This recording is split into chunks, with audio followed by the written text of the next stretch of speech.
हालचाल? কেমন আছো সবাই? खम्बागणी। Welcome to Ritiki's podcast. मैं हूँ रिंकी घोष। और मैं हूँ कृति सिंह और हम हैं आपके होस्ट हैं दोस्त। तो रिंकी, आज का टॉपिक आज का टॉपिक बहुत ही इम्पोर्टेंट है बिकॉज ये पॉलिटिकल क्राइसिस के बारे में है जो कि हमारे जो मेन स्ट्रीम मीडियाज है उसमें शायद हेडलाइन तक नहीं बनी, जो कि है हमारे मणिपुर के सीएम एन बीरेन सिंह जी का रेजिग्नेशन। करेक्ट।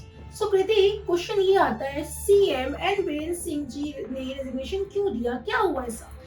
वैसे क्यों दिया से पहले तो हम ये जान लेते हैं कि कब दिया। उन्होंने 9 फेब को ही रिजाइन किया है। नाउ रीजन वही जो रिंकी ने पूछा क्यों, तो उसका एक बहुत बड़ा रीजन है कि कैसे मेतई और कुकी कम्युनिटीज के बीच में जो एथनिक वॉर चल रहा है वो भी पिछले 2 साल से। एज अ रिजल्ट 250 लोग मर चुके हैं, 60,000 से ज्यादा लोग बेघर हो चुके हैं क्योंकि उन्हें छोड़ना पड़ा है। और इसी बीच ये भी एलिगेशन लगाया गया एन बीरेन सिंह जी पे कि वो मेतई कम्युनिटी को सपोर्ट कर रहे हैं and as a result Kuki community में रेजेंटमेंट और बढ़ गया। बिल्कुल। इनफैक्ट ऑपोजिशन ने तो उनके खिलाफ नो कॉन्फिडेंस मोशन तक की तैयारी की थी पार्लियामेंट में। इनफैक्ट बीजेपी के अंदर ही काफी ज्यादा डिसएग्रीमेंट्स भी हो गए थे और काफी सारे ऐसे पार्टी लीडर्स भी थे जो उनसे नाराज थे ये बात सोच के कि वो क्राइसिस को कंट्रोल नहीं कर पा रहे थे। तो एग्जैक्टली पार्लियामेंट में क्या हुआ होगा? जैसे कृति ने पूछा कि क्या हुआ, देखो 9 फरवरी को उनके लिए एक वोट कास्ट किया गया जो पार्लियामेंट में हुआ, जो 57 एमएलएस के बीच में हुआ। ओके कृति, बट उसमें से 34 तो जो वोट्स उनको मिले वो उनके अगेंस्ट था। करेक्ट। एंड शॉकिंग बात ये थी कि बीजेपी कुछ लीडर्स थे जो उसमें अगेंस्ट थे एंड फिर ऑफ कोर्स जब प्रेशर बना तो उनको रेजिग्नेशन देना पड़ा एज अ रिजल्ट। और जैसे ही उन्होंने रिजाइन किया 9 फरवरी को, 13 फरवरी को वहां पे प्रेसिडेंट का रूल लग गया क्योंकि वहां पे कोई सिविल गवर्नमेंट ही नहीं थी। तो अब सबसे बड़ा सवाल ये है कि अब मणिपुर में क्या होगा? अब जो है डायरेक्ट कंट्रोल मणिपुर का वो गवर्नर मिस्टर अजय भल्ला के अंडर आ चुका है एंड लॉ ऑर्डर को डायरेक्टली सेंट्रल गवर्नमेंट मॉनिटर कर रही है। लेकिन यार देखो, ग्राउंड रियलिटी तो अभी भी वही सेम है। वहां पे वॉर और टेंशन तो अब भी है। अभी भी इंटरनेट सेवाएं जो हैं वो वहां पे खारिज कर दी गई हैं। वहां पे अभी भी जो लीडर्स हैं वो डिवाइड हो चुके हैं, तो लोग अभी भी डर में ही जी रहे हैं। हाँ, वायलेंस तो खैर नहीं खत्म हो सकता, जो 2 साल से चल रहा है, पता है उससे पहले से चल रहा है। वो 2 साल में तो इसलिए आया बिकॉज में पता चला। करेक्ट। तो उसको सेटल होने में बहुत टाइम लगेगा। बिल्कुल। तो एक और बड़ा सवाल, तुम्हारे हिसाब से अब नेक्स्ट सीएम कौन हो सकता है? गुड क्वेश्चन प्रीति। देखो, बीजेपी ने कुछ नाम सजेस्ट करे और सर्कुलेट करे हैं।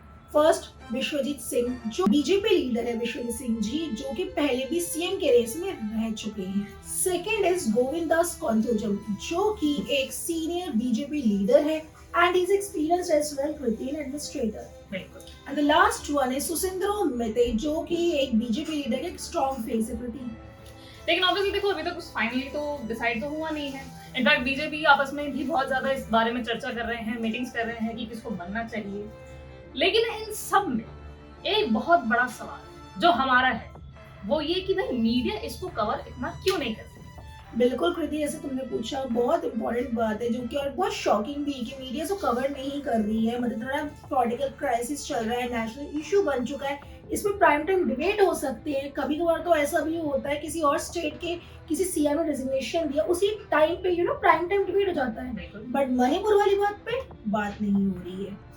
कुड बी पॉसिबल कि वो डेलिब्रेटिव्स को इग्नोर कर रही है। हो सकता है मीडिया आजकल व्यू और टीआरपी के लिए बातें कर रही हो, एंटरटेनमेंट के लिए बातें कर रही हो। हम तो सिर्फ स्पेकुलेशंस लगा सकते हैं कि this could be reason. Media can give a better answer for this. बिल्कुल। और ये भी तो हो सकता है क्योंकि भाई ये एक बहुत ज्यादा सेंसिटिव इशू है। अब ऐसे भी देखा गया है, वैसे अगर तुमने कभी नोटिस किया हो तो नॉर्थ ईस्ट में जब भी प्रॉब्लम्स होती हैं तो उनको बहुत कम मीडिया कवरेज मिलता है, which is obviously wrong in many different levels, क्योंकि मीडिया का काम तो सारी चीजों को कवर करना है और मणिपुर भी हमारी इंडिया का ही पार्ट है, तो उसको भी कवरेज उतना सेम मिलना ही चाहिए। अब एक क्वेश्चन हमारा है आपसे, आपको क्या लगता है क्या ऐसे मीडिया कवरेज ज्यादा होनी चाहिए, हाइलाइट्स बननी चाहिए या नहीं? बिकॉज जैसे कृति ने बोला, Manipur is a part of our India, right? India में कोई भी इशू से बात करना बहुत जरूरी है। मीडिया काम ही है उन बातों को हम तक पहुंचाना, तो उसे पता कैसे लगेगा। करेक्ट। सो कमेंट करना ना भूले इस पे। बिल्कुल सही कहा रिंकी। तो आज के लिए हम खत्म कर सकते हैं और हम उम्मीद कर सकते हैं जो भी मणिपुर प्रॉब्लम चल रही है वो जल्दी से resolve, we can pray for it. बिल्कुल। और इसी के साथ आज हम बस यहीं पे समाप्त करते हैं। हमारे पिछले एपिसोड के लिए सबको थैंक यू सो मच जिन ने हमें अप्रिशिएट किया। और अगर हमारी प्रीवियस एपिसोड में किसी बात का आप लोगों को बुरा लगा उसके लिए माफ करेगा, we are very sorry for this. बिल्कुल। तो इसलिए आप लाइक करें, सब्सक्राइब करें, शेयर करें, कमेंट करें, अपनी राय हमें जरूर दें। और इस वीडियो को जितना हो सके शेयर करें, जिससे मीडिया तक बात पहुंचे, मीडिया इसको जरूर कवर करेगा। हमें तो पता चले एग्जैक्टली चल क्या रहा है। बिल्कुल। So stay tuned with us for the next episode. तब तक के लिए बाय बाय।